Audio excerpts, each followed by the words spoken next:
So I had a plan on how I was going to introduce the service today that was going to be bold and energetic and that would challenge the way things are done here. But then Samaya showed up, and now I've got to be a good boy. So we're going to go with the more traditional good morning and welcome. Good morning. My name is Tony Bergen. I use the pronouns he, him. Today's service celebrates the holiday season through songs that mean something special to our community. It's come together in unexpected ways, but that's sometimes the best path to finding something truly special. Last month, we asked for song suggestions with personal meaning. Those shared today touch on themes like connection, memory, and joy. Each song is an invitation to experience the holidays through someone else's story and maybe find new connections to them yourself. This isn't your typical karaoke. Rather, it's a celebration of music and how it brings us together. Some songs might be familiar and make you want to sing along, while others might introduce something new. Whatever the music sparks for you, we hope it leaves you feeling warm and connected. Let's celebrate the music, the meaning, and the spirit of community as we begin.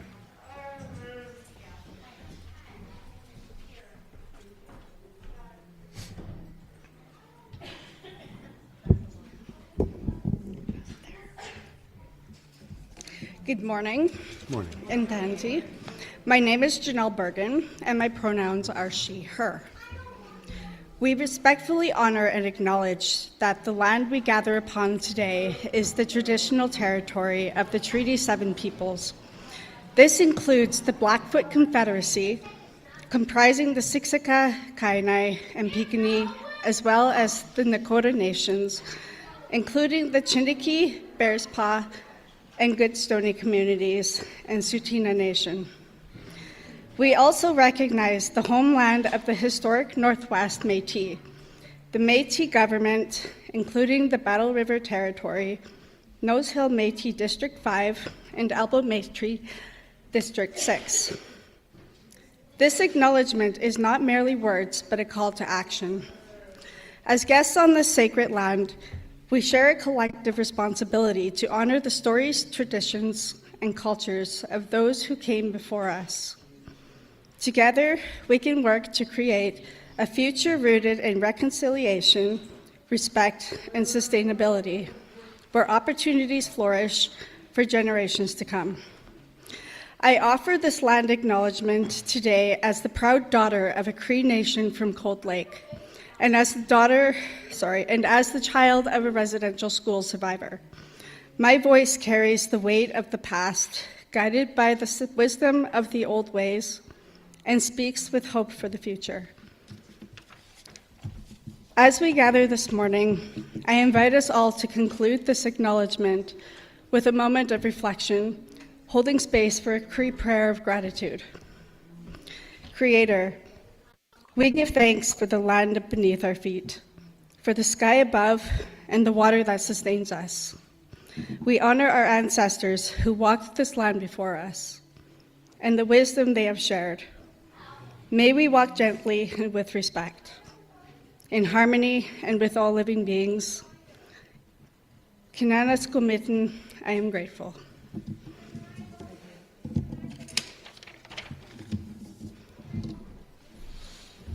Good morning. I'm Francis Lee. Hey, Francis. Let's just start by taking a big breath together. Big exhale. That's nice.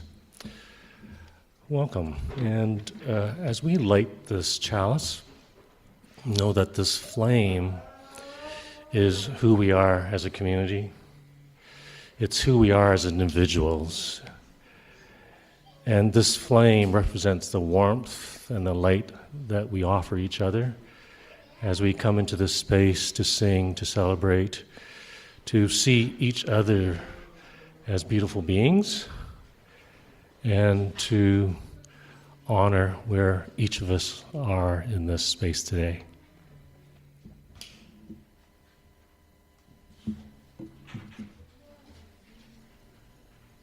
See if I can manage multiple things at once here.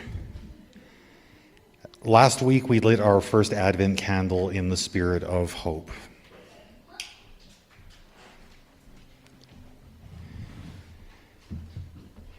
As this season of sparkle and bright unfolds around us, the silent prayers of peace lie like stars hidden in a clouded night. May we inspire the world with peace. May we touch it to our lives, that in every place of stress, frustration, and fear, we might feel the presence of peace easing our hearts and transforming our lives.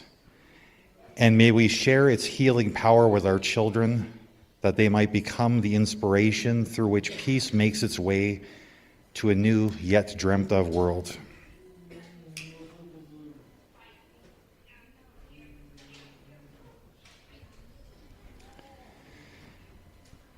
May peace light the world this Christmas. Each week we come together as a community to share our joys and our sorrows, honoring the moments that shape our lives. This is the time to celebrate with one another and to hold each other in compassion. This week we recognize someone who wrote, "My dear friend is recovering well from prostate surgery, and his wife is doing a fantastic job as a caregiver." We also recognize somebody who's struggling through an overwhelming journey of recovery during the holiday season that's going to leave her separated from her only child for the next several months. As well, we recognize several people that are in the congregation who I know are really carrying the overwhelming burden of family estrangement, being separated from those that they love the most, who don't always love them in return. But this is also a time for celebration, because even for those of us who find ourselves separated from the community of family blood bonds, we found family in each other. We found community with each other. We found meaningful connections with each other. And to pause to appreciate what a wonderful thing we have here with each other.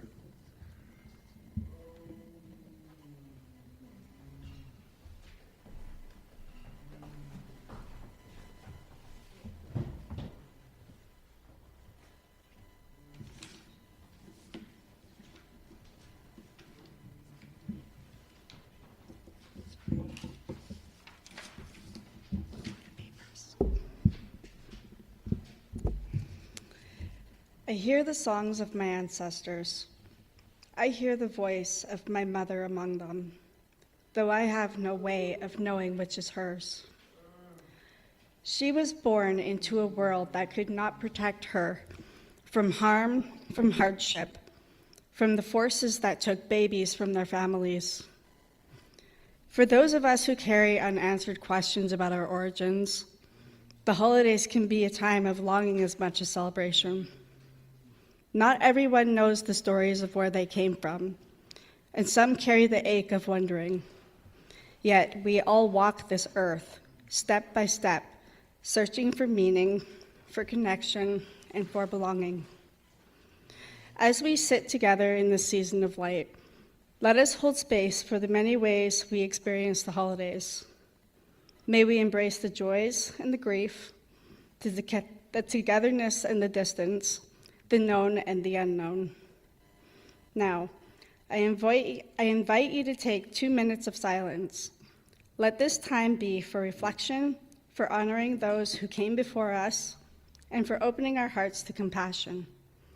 After our silence, Gavin and Marika will lead us back into this shared space with music.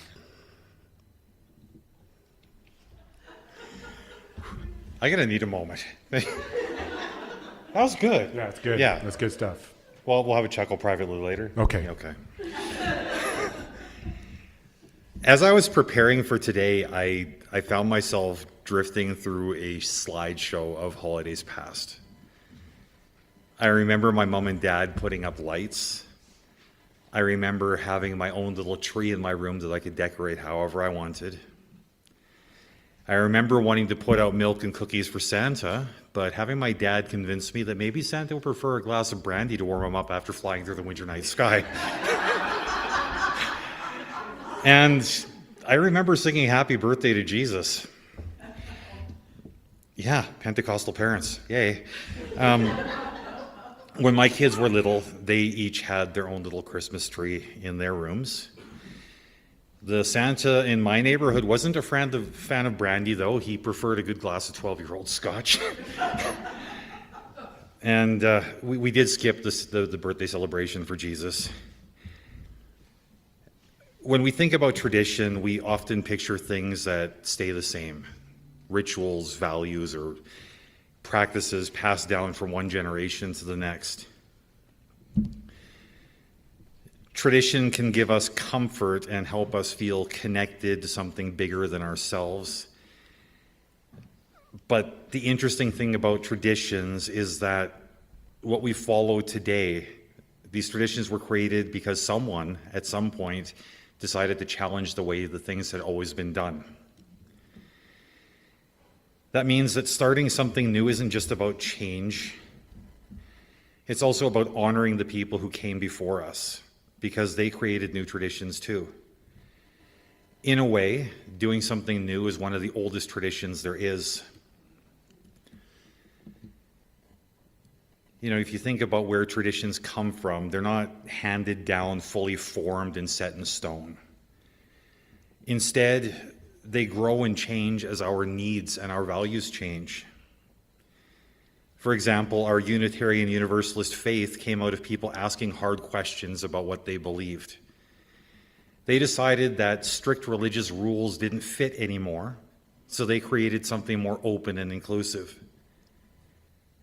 The same is true in other areas of life. You think about the big moments in history when people fought to end slavery, gave women the right to vote, or stood up for 2S LGBTQIA+ rights. At the time, these movements challenged long-standing traditions. But today, we look back and we see how they made the world a much better place. When we question traditions, we're not disrespecting the past. We're honoring it by making sure that what we do still makes sense and reflects our values. Here in this community, tradition plays an important role. We have rituals, songs, and practices that bring us all together. But part of being a Unitarian Universalist is knowing that it's okay and even important to ask questions. You know, for example, maybe there's a tradition in your family or your personal life that just doesn't feel right anymore. Maybe it's a belief or a way of doing things that no longer fits who you are. Letting go of those traditions or changing them doesn't mean you're rejecting your history. It means that you're being true to yourself. And that's what keeps traditions alive and meaningful. A couple of weeks ago, I shared about how a difficult financial dilemma forced my mother to innovate, to create a meaningful Christmas for my sister and I.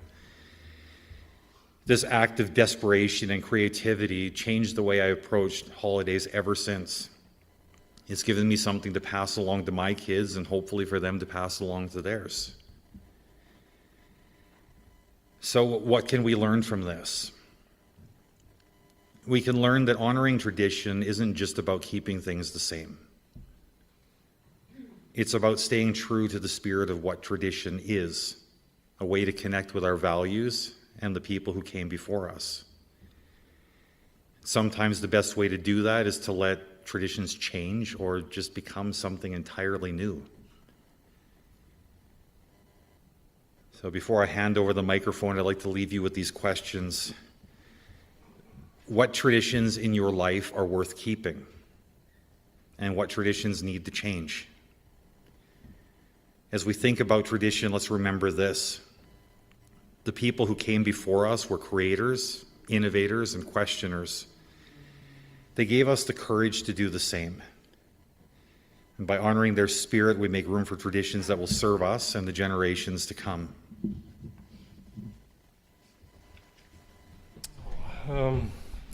Say, before I do the extinguishing the chalice, is there anyone here who's here for the first time at the service?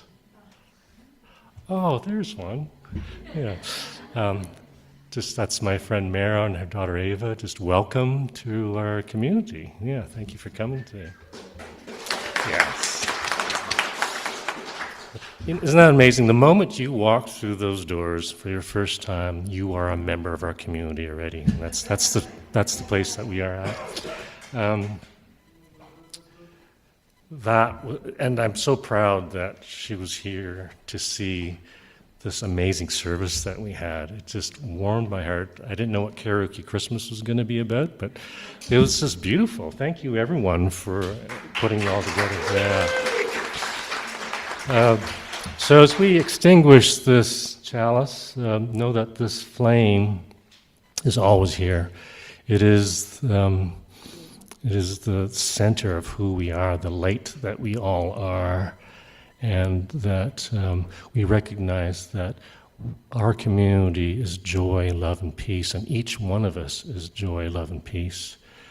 And I am love, you are love, we are all in the love together. We are swimming in a warm ocean of love.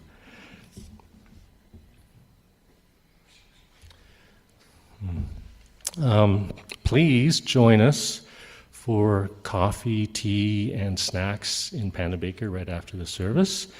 And today we also have an annual general meeting, or actually an annual stewardship meeting, but we're also voting on casino fundraising today. So it's a very important vote, so please join us for that. And that'll be at 12:15. And there will be lunch also for those attending in person. And that was two things. And say hello and goodbye to Zoom, please. Everyone wave.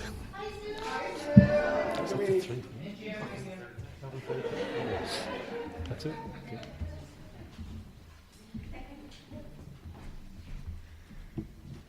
Thank you, Francis.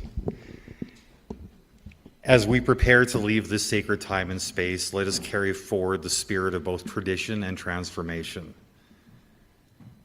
May we honor the past with gratitude, embrace the present with courage, and shape the future with hope and love. Let us remember that in questioning we find clarity, in creating we find connection, and in community we find strength. Go in peace, with hearts open to change and a commitment to live out our values in all that we do. Blessed be, we are all connected, and much love.